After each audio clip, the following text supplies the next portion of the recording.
Hello, everyone. I am Sarandalot the Awesome, and I'm back, and I'm ready to look at some r/slash relationship advice. Without further ado, let's get into this. I, 16 female, found out that my sister, 22 female, is dating a guy, 37 male, who was in some sort of relationship with our mom before she passed away 14 years ago. We always just thought they were close friends. Do I tell her? Hi everyone. I'm sorry if this is confusing for or not formatted right. I am in a rush on mobile. That's alright. I'm a 16-year-old female living with my aunt in Colorado. I have a sister who is 22 female who grew up in New York with her mom.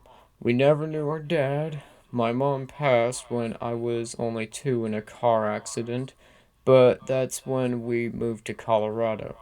But a lot of people from my mom's life still kept in contact with the family.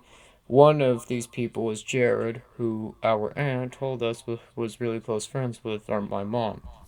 When my sister was 17 and her aunt's then husband had a huge explosive fight and she left, she went back to New York and told us Jared had agreed to let her rent a room with him from him.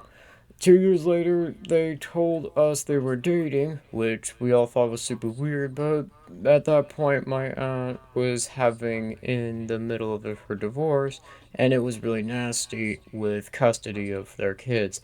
And since my sister was all the way in New York, even though she told her she thought it was odd, my sister told her she was happy and that she loved him and he treated her well. We knew nothing that had been going on before because no, because my sister was dating this guy for about a year and before she started dating Jared. So fast forward to now, and my aunt is getting ready to move out of this house because she can't afford the payment on her own, so we emptied out the basement before she gives me all my mom's stuff that had been buried through there on there and to go through. There were all kinds of pictures and letters and journals, and even though it was cool to see that side of my mom, there was also a lot of stuff that was to be TBI, and I actually found letters from my sister's now boyfriend to my mom from when he was deployed while romantic stuff and saying stuff that suggested that they were dating or at the very least had been together more than once. His letters are literally until a week before the accident. One of them was unopened because I guess it had arrived after she had died. Do I tell my sister? She does finally seem happiest that she's ever been, but I don't know what to do.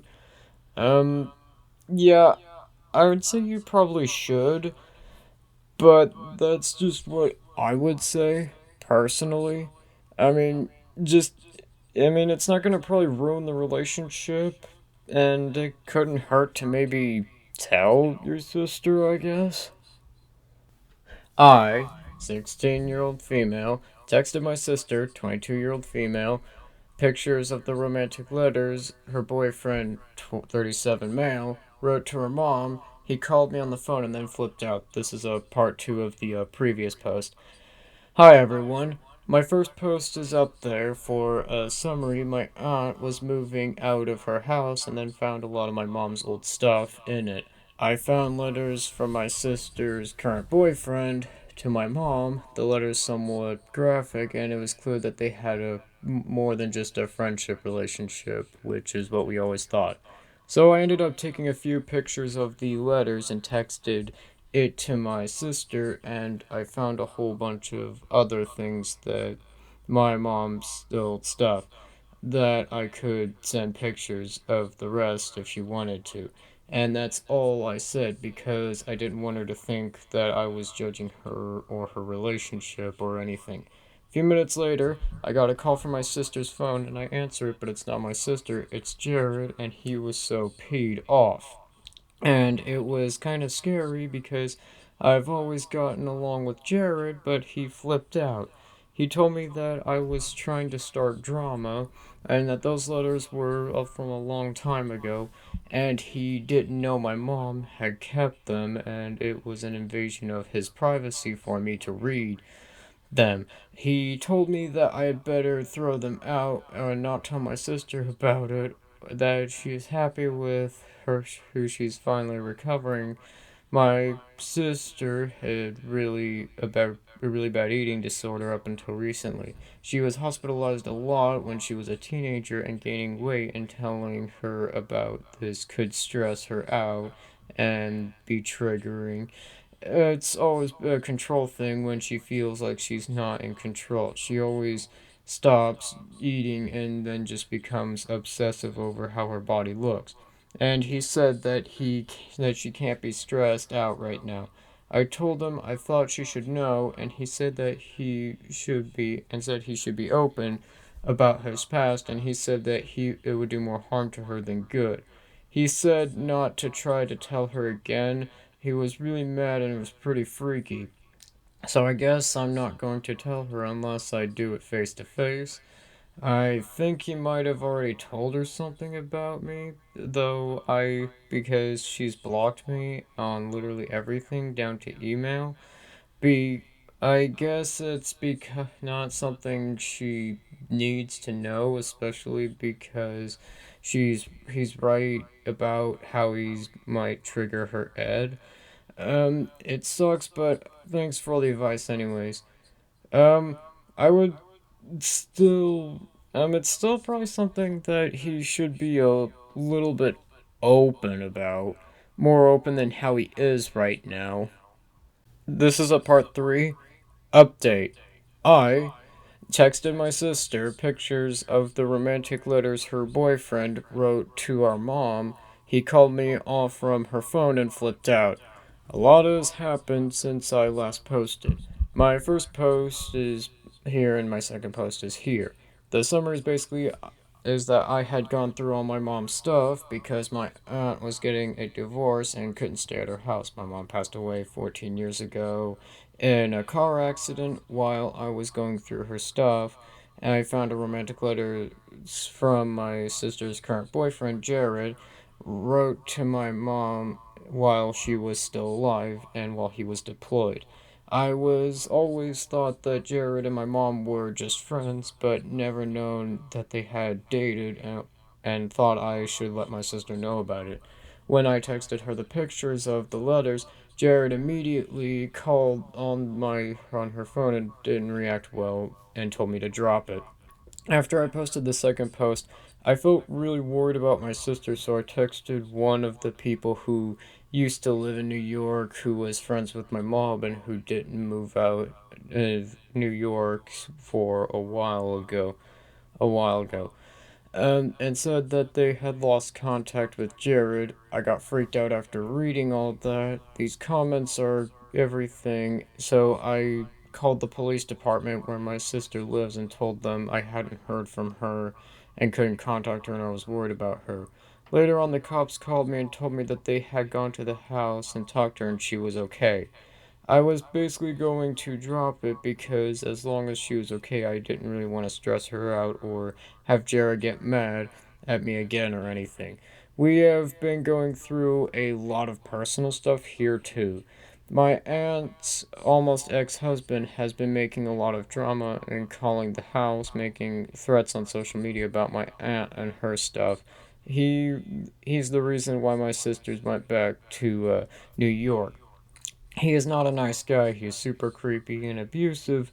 My aunt already had to call the cops on him for driving drunk at like 3 a.m. in the morning and pounding on the door. My cousin, my aunt's son, what is supposed to be staying with his dad and is hanging out with a lot of bad people and goes MIA for a few days at a time. It's a really bad situation all around. So the next day after the wellness check, I was in my room and someone rang the doorbell and my aunt answered it and it was effing Jared. I wanted to jump out the window when I overheard my aunt being like, "Oh, what are you doing here?" And that he should have called first so she would have made something for him to eat. and he was just like, it's okay, that he was only stopping by. That well, I was in the area to see a client, and Morgan and had mentioned that Madison was found some pictures and letters I sent to Abigail while I was deployed in, and I'd love to see them. I honestly felt like sobbing at this point because I was so freaked out. He does not have any business in Colorado, but he was definitely lying about that. I had told my aunt everything and the letters he had said before, and I honestly don't think she was listening to me or taking me seriously because she told me to drop it. And I don't know, maybe she didn't want to cause drama because she was dealing with so much crap and with everything else, but she was like, sure, and I'll take her to bring them down. It didn't really matter because I would still have copies of the letters on my phone and laptop. Walking down the stairs and giving him the letters was so terrifying. My hands were literally shaking. He was standing behind my aunt, but I swear he looked at me like he wanted to punch me. My aunt had just gotten off the phone of a lawyer from a lawyer or something. So she went to answer it, and he snatched the letters like from me, and told me to back the f off. He was he was peed. He definitely knew it was me who called the cops on him, and then he left. Just waved at her aunt like because she was on the phone and the kitchen, and came over and gave me a really weird, awkward hug, and then just left. I don't know what else to do at this point, so I'm going to wait until things with my aunt get less crazy, and then I'll talk to her about going about it again. I'll answer any questions about this. Really freaked out by all this. So sorry I explained it bad. Thanks, everyone. Um, OP. I think the best thing you can do is probably you need to keep a very close eye on him. Because I don't think it's gonna, because I think something might happen if you don't. You probably need to be careful. I think with that, that's gonna do it for today. Don't forget to like, comment, subscribe, and turn on the bell notifications, and I'll see you in the next one.